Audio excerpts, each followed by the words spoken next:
Wala nang edit-edit, ito ang kwento.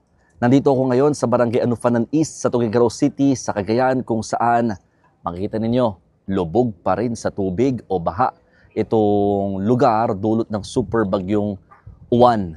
Pero actually, bumaba na yan mga kapatid, kaya makikita nyo rin, may ilang mga Coast Guard personnel ang tinutulungan tayo inalalayan na lakarin nga itong area habang inaalalayan yung bangka. Bawal kasing buksan yung makina dahil sa sayad ho yung pinaka-motor. At dito, ginagawa kasi ng Coast Guard, sinamahan natin sila dahil meron palang oras-oras or may certain time na kinukumusta nila yung mga residente dito na hindi nagsilikas para malaman yung kanilang kondisyon o sitwasyon, kung may bigla bang kailangan ng i-rescue o kailangan na talagang ilipat ng lugar or dalhin sa mga evacuation center.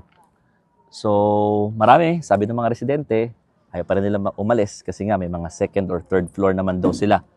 Ang problema lang or kanilang pinaka-concern, sana raw kung kaya, mabigyan din sila ng mga pagkain at tubig, inuming tubig, dahil baka maubos na raw yung kanilang supply ng groceries.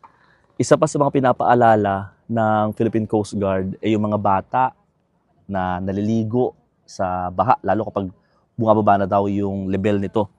So makikita nyo doon, ewan ko kung tanaw ninyo, marami talagang naglalakad na halos din sa baha.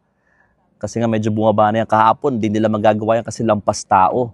O mahigit 7 talampakan pa yung lalim ng tubig dito sa lugar. Kasi kailangan talaga warningan yung mga residente dahil kasama rin lumulutang. May mga basura kasi kami nakikita din sa area. So baka hindi safe sa mga residente. Kaya kailangan din talaga nilang uminom ng gamot, no? Kontra baha. May iba, may sariling bangka namang dala.